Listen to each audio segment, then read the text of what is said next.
Gibbs in the backfield, Goff in the gun. Two receivers wide side right. Here's the snap to Goff, looking, firing, tipped in the air, and intercepted. Texans have it at the 35-yard line of Detroit. Jimmy Ward off the carom with the pick. Back Jimmy Ward, Petri with the tip. They work on it daily, and Jimmy Ward with the scoop and the interception. The Texans are set up in great field position to operate their first offensive series here. Goff's first interception since. All right, that was Jimmy Ward with the interception early in the game. That was your 5-hour energy, high-energy play of the game. 5-hour energy, the official energy shot of Sports Radio 610 and football superfans. I'm going to steal one of those 5-hour energies. I'll tell you what. I think they're there. If you're watching on YouTube and Twitch, I don't know, Seth. I mean, I think they're there just for. Oh, they're empty. Oh, they know me too well. Are they really? My wife does the same thing with the whiskey. So she definitely did last night. I'm like a teenager. Brandy, where's the liquor cabinet key? What are you doing? I needed it last night, man. That was no. She's got the werewolf instructions. There you go. No matter what I say, don't give me the whiskey, Brandy. Mm-hmm. All right, look, that was a high point. I thought Jalen Petri, man, that play where Jalen Petri tipped that ball. The beautiful thing about it was that he had the awareness and had realized he had sniffed out the play, and he wasn't zeroing in on the quarterback. He was getting in the passing lane. He's just headed straight up field and got his hands in the passing lane. Yep. That was beautiful. That was a veteran savvy move there by Jalen Petri. Oh, yeah. And, boy, it was a sign of glorious things to come. Those were good times, early in the game.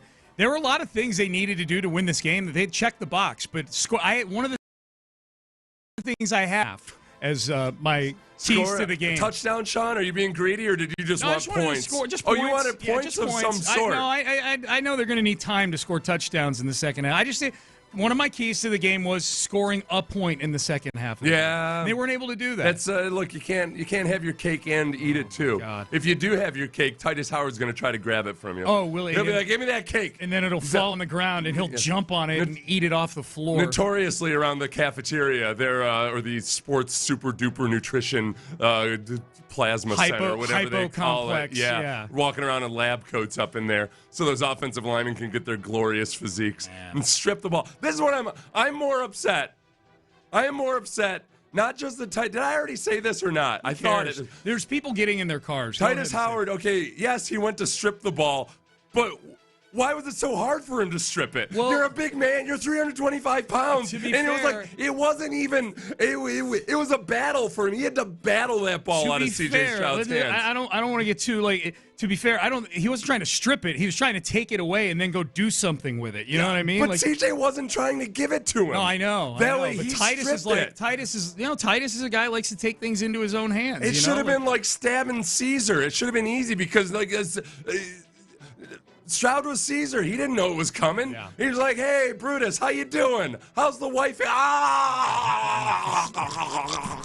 Same thing. That's what happened to CJ. You know what CJ was yesterday? What? Before we play some more of this audio? Yeah. I realized what it was and why he's starting to self in how comfortable or uncomfortable he is. Yeah. Some of the decision making. Those were bad interceptions yesterday. He's in a toxic relationship.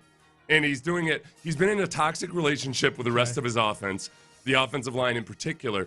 And you know what it's like when you're in a bad relationship with somebody, like at work or somewhere else, like somebody who's just brutal to have a discussion with. Like even you're not trying to argue, but you offer a suggestion, and they're like, "That's dumb." What happens after a while?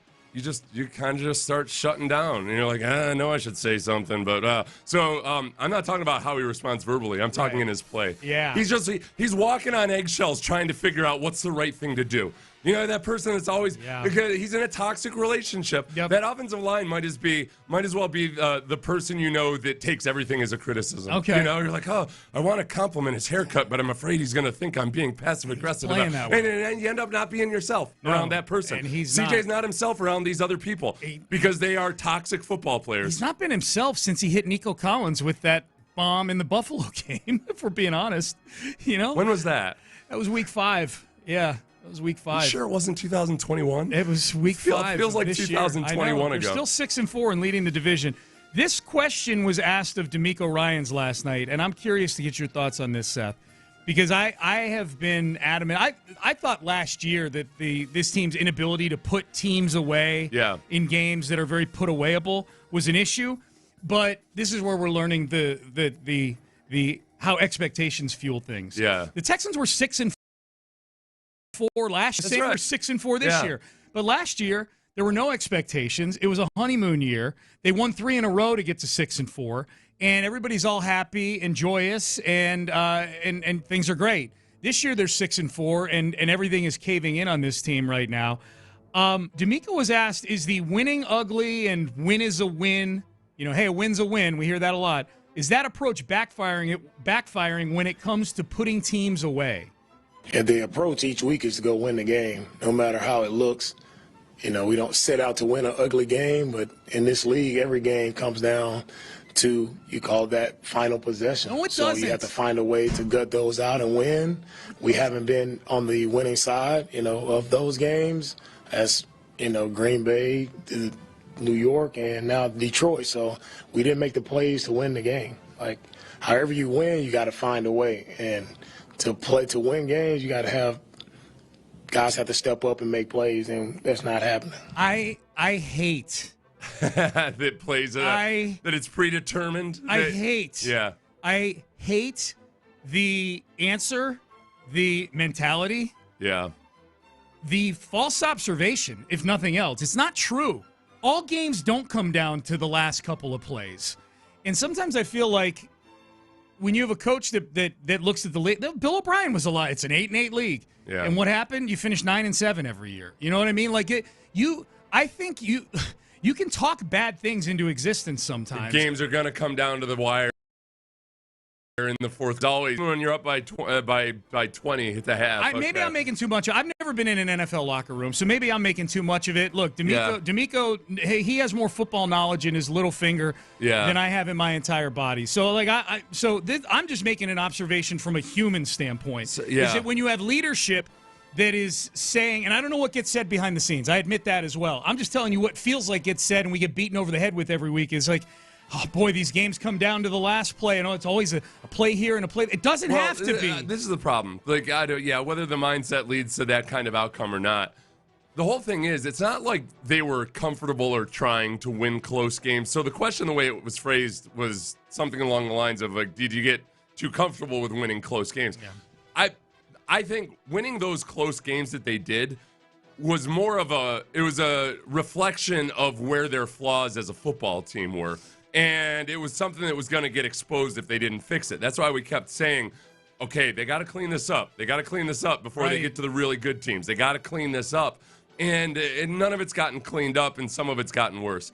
I'm not like exasperated with you that I'm holding my head. I've just got to. Oh, no worries. This team is giving me a headache. I never get headaches. Yeah. And now I've got a headache. Thanks a lot for the tumor. You and I make an agreement right now. None of what's happening in the next hour and a half is on you. Like, you're not making me mad, and I'm not making you mad. Okay, gotcha. Yeah. It's the Texans making us Let's both not let our toxic relationship with the Texans ruin our relationship. It's toxic enough as it is. Right, I'm bringing my stress home with me. I'm like, oh, Sean, I got to tell you. Exactly. I kick you because I can't. Exactly. Although I did, I'd probably make it. I'd make that field goal. Oh, yeah. I'd kick Titus Howard right through the goalpost, and he would go end over end, and he would just scrape the inside of it. That's the brush of the inner thigh. Crowd that's what the Lions. That Lions kicker, the kid from Tomball. Yeah. He was slowly and quietly seducing our goalposts by touching its inner thighs. Let's focus. So DeMeco with these close games. Too turned on. I know. But DeMeco with the close. You were making a point before. It was just. It wasn't a mindset that they were trying to win close games. It was evidence that they just weren't a complete football team. Yes. That you squeeze some teams, some games where you really, based on the physical battles, should have won by 21 points. You were just squeaking them out. It was an indication that, look, it was the canary in the coal mine for these things will jump up and bite you. And mind you, because I see a lot of people, or at least some people have told me already, just like, hey, you got to remember, it was the Lions. They're a really good team, and you played them down to the wire. If they had genuinely played them down to the wire, yes, 100%. They did not.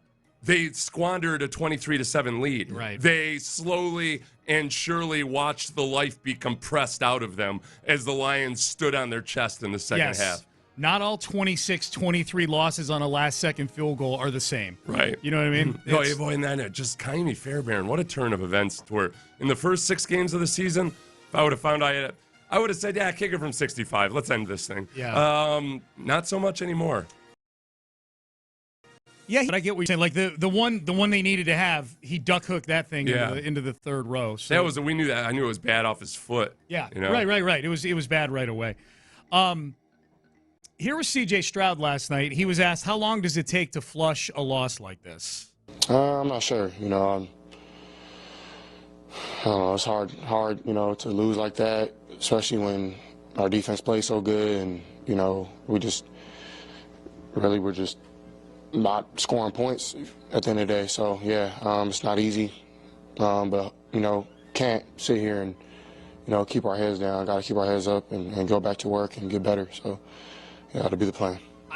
I don't know if you watched or listened to the whole CJ press conference. That was as down as he's been in a press conference since he became a Houston Texan last night. A lot of short answers. Yeah. It didn't look like he was having fun. No. The one of the things they had talked about with their little mini bye week and the 2-hour players leadership council meeting and everything. Got to get back to having fun. Yeah. I was on a leadership council once that told Tom Coughlin we thought he had to have more fun. Didn't go so hot. Didn't go so hot for that leadership council. I have fun when we win football games. That's my fun. And now they've turned me into Tom Coughlin. You know what's fun? Gassers. The grumpiest version of Tom Coughlin. You know what, CJ? You know what's fun? Winning. Who? Not having your offensive lineman strip the ball away from you. That's fun. Do you remember who had to be the one to deliver that news to him? It might have been, ironically enough, now Lions quarterback coach Mark Brunell. Oh, yeah? Yeah. Okay. No, we had there were like 7 or 8 of us, and we just met with Coughlin, and he took it well, actually. Did he? Yeah, Okay. yeah. No, he actually we had some points for him. It was more involved than just not having fun. I got you. Yeah. I think for me, one of the things that is most disturbing, depressing, whatever adjective you want to use, is that when you combine what the Texans are doing right now with the rest of the AFC South, all of which lost yesterday, in a season where we were, I don't want to say promised anything. The Texans didn't come out and say, hey, we traded for Stephon Diggs and we signed Danielle Hunter and we got Joe Mixon. We are going to be a Super Bowl team. Right.